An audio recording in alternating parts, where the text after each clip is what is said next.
Having some health issues over some time.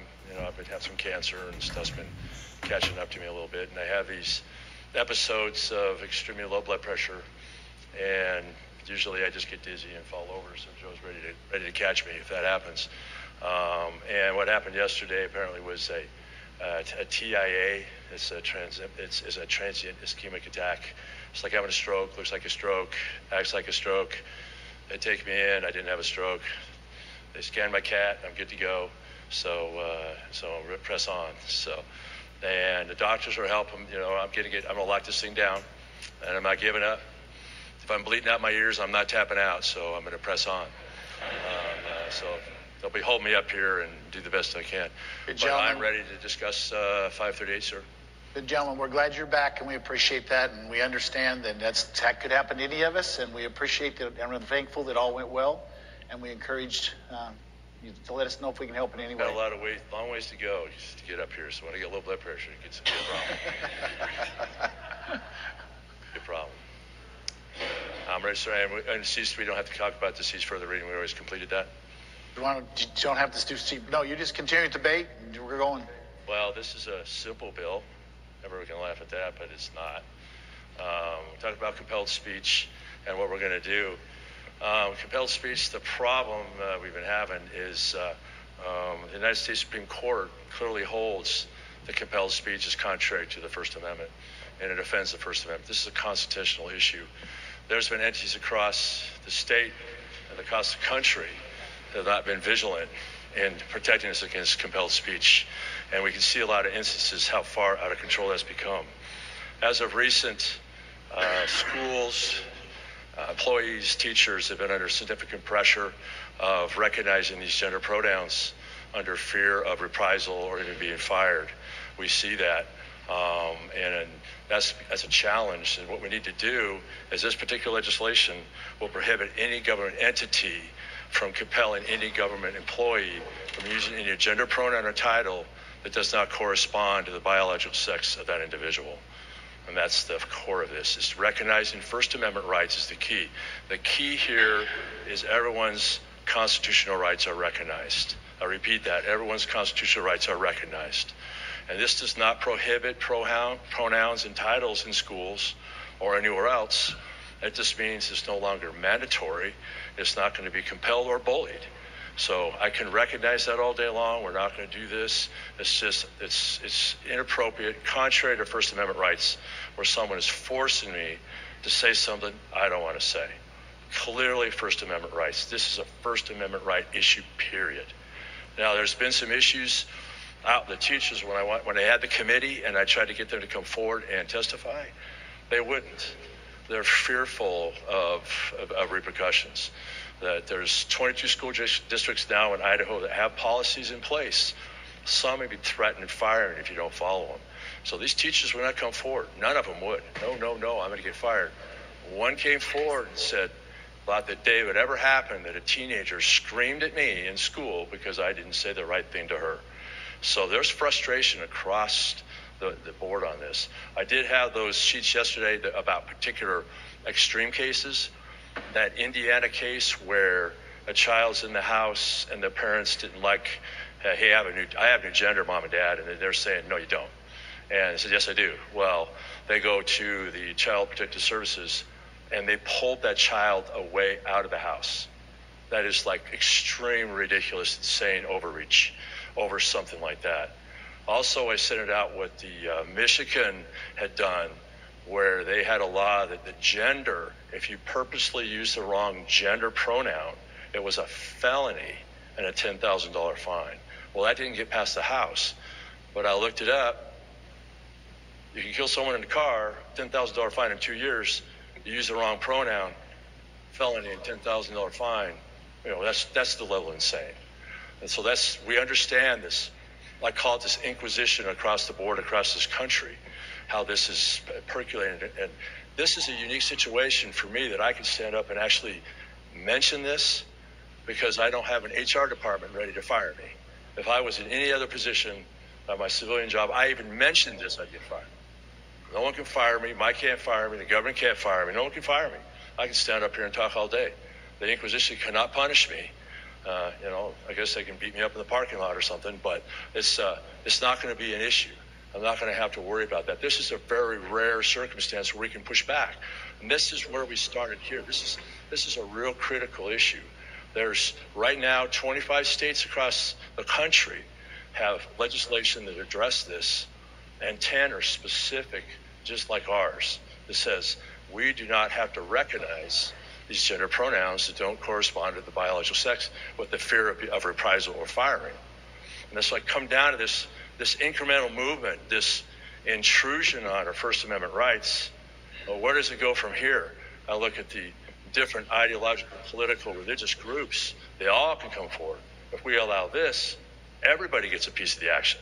Everybody. If we make this right, everyone's constitutional rights are recognized, okay, bring it. So we're going to all walk in here with name tags and banners and flags and screaming at each other because we're not recognizing the right words or whatever. That's the issue here. This is only First Amendment rights. It's an incremental intrusion. This is a battle line we have to draw. This is the battle line. It's First Amendment rights. And that's the whole issue here. I want to keep that focused. And that's what we need to do. We need to start it here, this battle, so we don't get this insanity. Out in the private sector, I have to be completely fearful. Talk about, I feel like I'm in junior high. I'm being bullied because you better do this, and they got this broadsword ready to chop my head off if I don't do exactly. It's pretty extreme. But we can do this at the public sector and protect our public sector so we don't have our First Amendment rights infringed on. First Amendment rights, that's what we're voting about today. And I was standing by for questions. Thank you, gentlemen. For debate on the motion, you can sit down, good gentlemen. Lady from 19. Thank you, Mr. Speaker. To debate the bill? Lady has the floor to debate the motion. Thank you, Mr. Speaker. I think the most fundamental issue I have with this bill is that it distorts our right to free speech. Our right to free speech is designed to protect our ability to express our opinions, be they political or otherwise, without interference. But what we're talking about here is government employees doing their jobs. And our right to free speech, our First Amendment rights, are not designed to do is to protect people when they're being unkind or discriminatory. We don't otherwise allow government employees to do this. We don't allow them to be unkind, discriminatory, or inappropriate on the job. If we had a government employee who was being rude or disrespectful, who used vulgar language, who tried to convert people to their religion, who used racial slurs or said something sexually suggestive or inappropriate, or did other things that were offensive to the public they serve, we wouldn't put up with that. If we had a teacher or a police officer doing these things or saying these things, there should be disciplinary action and consequences. We expect our publicly funded employees to adhere to a certain standard of respect and decency, and we expect them to refrain from being unkind, uncivil, or discriminatory, whether it's to the public or to their coworkers. Respectfully addressing people the way they're asking to be addressed is no different. Now, if you want to go out there and deliberately misgender people on your own time in your private life, I would ask you not to do that. I don't know why you would want to do that, because that's painful to people, but it's legal for you to do that. You can do that. But it's not okay to do this while you're working your job that serves the public and especially our kids. And then I also just want to talk about the impact that this sort of law and others like it have on our kids. When our transgender youth are supported and accepted and listened to, they can thrive.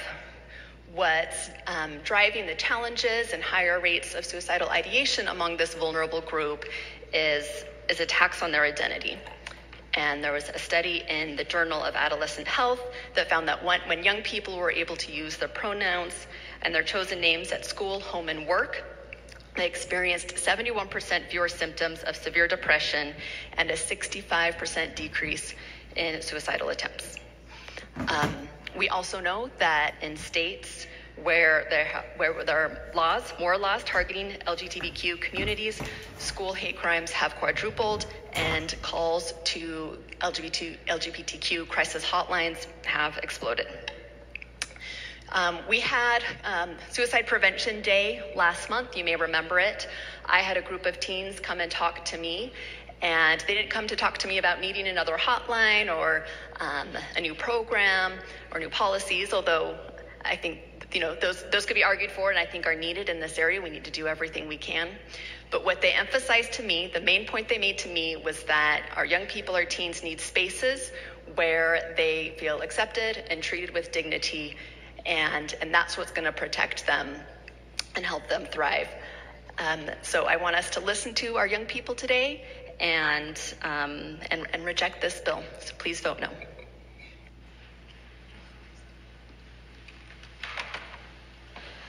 For debate on the motion, Good Lady 17.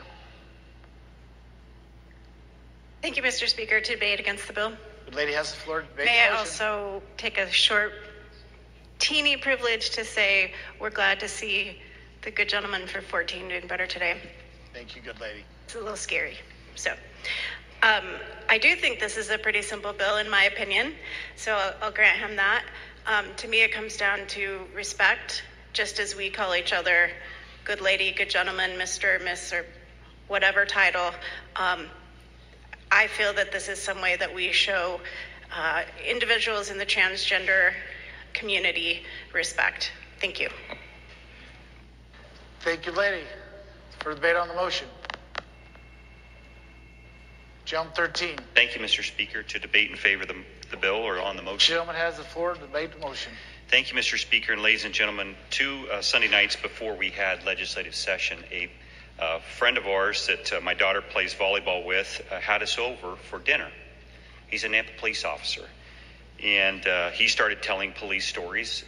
I like to hear police stories, so he started telling me what's going on. And he said, I had a situation the other day where I went to I was called out to a domestic dispute. And he said it was a domestic dispute between 2 lesbians. And he said, when I rolled up, he said one of them was very distraught. And she let me know that she identifies as she, her, and her partner identifies as they, them. And he said, as she began to tell me her story, he said she began to go through the details, and she was emphatic and demanding that I use her preferred pronouns and her partner's preferred pronouns. Well, that's because of you. So as she started relaying the story to him, she said, well, they, them came over and hit she, her. And he said, hey, wait a second. There's now 3 people involved in this domestic dispute. And he goes, she was absolutely irate. No, they, them is my partner. And he said, Brent, he said, it's becoming increasingly difficult for law enforcement to navigate these type of situations. He said, I let her know that I would do my very best to try to use her pronouns, but if I slipped up, he goes, I apologized up front for that. These are the things that law enforcement and teachers are having to face today. And so when the good gentleman brought the legislation forward, it did not include law enforcement. But that is something that I asked him to make sure that he includes, because law enforcement is facing challenges in this space. So with your permission, Mr. Speaker, I would ask the body to give this their green light. Thank you, good gentlemen. For the debate on the motion. Hearing none, would the good gentleman from 14 carry to 32. Thank you, Mr. Speaker. I would like to thank the good gentleman from 14 for working on this bill. Would you like to debate the motion? I would like to debate the bill. Thank you, Mr. The lady has the floor to debate the bill. In favor of the bill. This was an issue I was working on over the summer because of the number of complaints I had heard from southeastern Idaho schools. And I ran out of bandwidth. And the good gentleman agreed to take on this issue that is difficult. But I want to just share a couple of examples that are putting our teachers and our children at risk in school.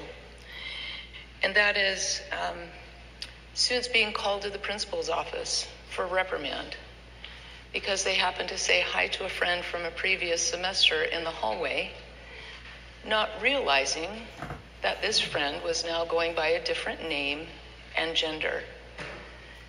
Unless you're going to tattoo it on your forehead or wear a badge, our children are stuck when they don't realize they've made this change, and they're left in an awkward position where they're the ones getting reprimanded for very innocent and what I would describe as desired behavior, friendliness in the hall.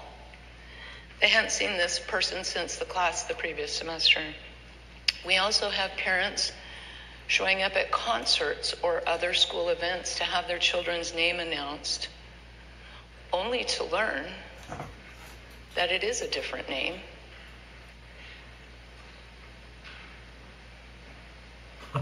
And gender. Incredible. That's not how a parent should find out that their child is struggling with their identity. A parent needs to be notified. A parent needs to be part of the solution for a child who is having an identity crisis for whatever reason. Yeah, well, you don't So know. with that, I would ask that you debate or that you vote in favor of this bill and support all of our children in having the ability to get the help they need by making sure parents are aware of what they're dealing with. Thank you, Mr. Speaker. Anita Bryant, number Thank you, 2. good lady. There's further debate on the motion. Gentleman 17. Thank you, Mr. Speaker, to debate the bill. Gentleman has the floor. I call the body's attention to page 3, lines 1 through 8, which is the remedy. And unfortunately, the remedy is a lawsuit. There's no provision in here for any kind of mediation, any kind of what we call informal dispute resolution. What there is let's go to court, sue, get a reasonable attorney's fees, and whatever else we can get, and place the dispute in a place that, in a location where which is really less, I think, ideal than having the parties get together, talk about what's going on, try to work it out at least first before they go to the lawsuit. I don't think lawsuits are a good remedy for disputes like this, and urge you to vote no. Thank you, gentlemen. Is further debate on the motion? Hearing none, would gentleman 14 care to close debate? Mr. Speaker, may I debate for a second time? Is there anybody who wishes to debate for the first time? Gentleman 2. Thank you, Mr. Speaker. I'd just like to point out that Would the gentleman like to debate I would the like bill? to debate in favor. Gentleman has the floor to debate the motion. Point out that gentleman from 17, when he read from these last things and said that there was no room for any discussion here, apparently there's been quite a bit of discussion because somebody's already been harmed for sticking to their First Amendment right and possibly lost their job. So there has already been a process in effect. They've been harmed, and there needs to be a way that they need to be able to go in and get remedy. Thank you, sir. Further debate on the motion first time. Delay from 6. To ask a question to the good gentleman. Gentleman 14, yield to a question. Yes. Thank you, Mr. Speaker, good gentleman. I just would like clarification about a student who may be the student wanting to have a new gender or called by a new name. Does this, though, protect that student, their constitutional right to say that I am transitioning, and so that does it go both ways? I guess that's what I'm asking. Gentleman 14. Yes, and I say that the constitutional rights of everyone are recognized, yes. And the thing is, I will recognize that gender. I will recognize your pronoun. I will do whatever you want. Just don't shove it down my throat and make me do it. That's the key. It doesn't matter who it is, what it is, whoever else wants to force me to say something about that. No. No, that's the thing. This doesn't change and prohibit that at all. Continues. I will be more than happy to say that. Just don't scream at me and yell at me and tell me I got to do something I don't want to do. That's the real fundamental issue here. Thank you. So make it a lawsuit. Eh? Thank you, John. Good late for the Sue me. six. Thank you, good gentlemen. And Mr. Speaker, debate in favor of the bill. Okay, the lady has the floor. Thank you. I will be supporting the bill. I believe in constitutional rights, and I believe that it needs to go both ways. And I just want the body to remember that we are dealing with lives on both sides of this issue. I have a situation in my own family, and I understand the conflict. I understand the struggle. And when this person changed their name and we were asked to call them a different pronoun, they, them, it's really difficult. And the first thing I said is they is plural. Are you one or two? And anyway, this has been a real challenge. And I just want the body to realize that this is on both sides of the issue. And I appreciate that we are discussing this. I appreciate that we are looking at it. I want some protection in the schools so that teachers don't feel that they have to, or if they make a mistake, they may be sued for making that mistake. So I do appreciate that, good gentleman, and I will support the bill. I just wanted to make that clear. Thank you. Thank you, How good many lady. First teachers debate are on the sued? motion for the first time. How many There's a teachers debate on are the motion sued for the this? second time. From 19. Thank you, Mr. Speaker. To debate. Lady has the floor. Debate bill for the second time. Thank you. I'll be brief. I just, listening to some of the debate, I don't think it's clear what this does. The bill protects the deliberate misgender. No one's getting in trouble for an accidentally misgendering someone. That's not what's happening. But what this bill is saying is that if you choose to deliberately misgender someone, you'll be protected, and then you can go do these lawsuits and things. And I don't want to say we're being dishonest, but I think just the rhetoric has been misleading. Thank you. You're a fag. Thank you, ladies, Remember for that? the debate on the motion for the Kids second do time. that. Hearing on You you, gentleman, can sue 'em 14, now, carry right? close the debate. You're queer. You're a fag. Yes, Mr. Speaker, I think the key is everyone understands nationwide that this particular agenda has kind of gotten somewhat out of hand, where some speech, if you do not follow a speech, you can go to jail. How about you're That's a communist? just not, this has gone, it's like, that's what, it didn't happen, but you're shaking their heads. But Michigan threatened that. They actually got all the way through the House. The gender says you used the wrong gender, purposely used the wrong gender. It's a felony. And guess what? In Canada, it's something similar already. So this is out there. So we want to make it fair. And I will make a special effort when I'm out there, when I go back to my job, and I will make a special effort to recognize these pronouns, genders. I will make a special effort, but I'm sure not going to be happy. Nobody shoves anything down my throat, whoever that is. I felt like I'm in junior high. I'm being bullied when someone's saying, I got to do this, I got to do that. I wouldn't have made it long in Nazi Germany when you used the ultimate compelled speech of Heil Hitler. Well, no, I'm not going to do that. Well, you're on your way to the concentration camp, Mr. Hill. But it's just, that's the extreme level. But you have to say, where does it stop?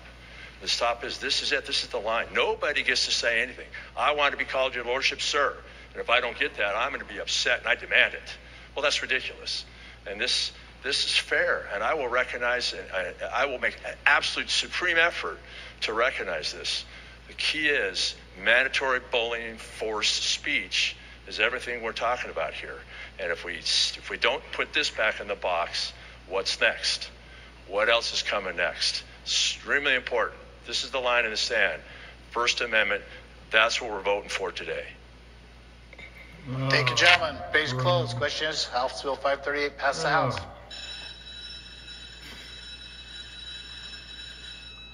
Clerk will unlock machine. Members will cast their votes. He'll replace Mr. Moyle in his district when it was gerrymandered. Has every member voted? Lanting? Does any members change their vote? Clerk will lock machine and report the pairs. Ehart votes aye. Burns votes nay. 58 ayes, 11 nay, 1 absent and excused. Majority haven't voted in favor of House Bill 538. House Bill 538 is passed the House. Correction of title. No correction to title. Hearing none, the title is approved. Bill will be transferred to the Senate. The House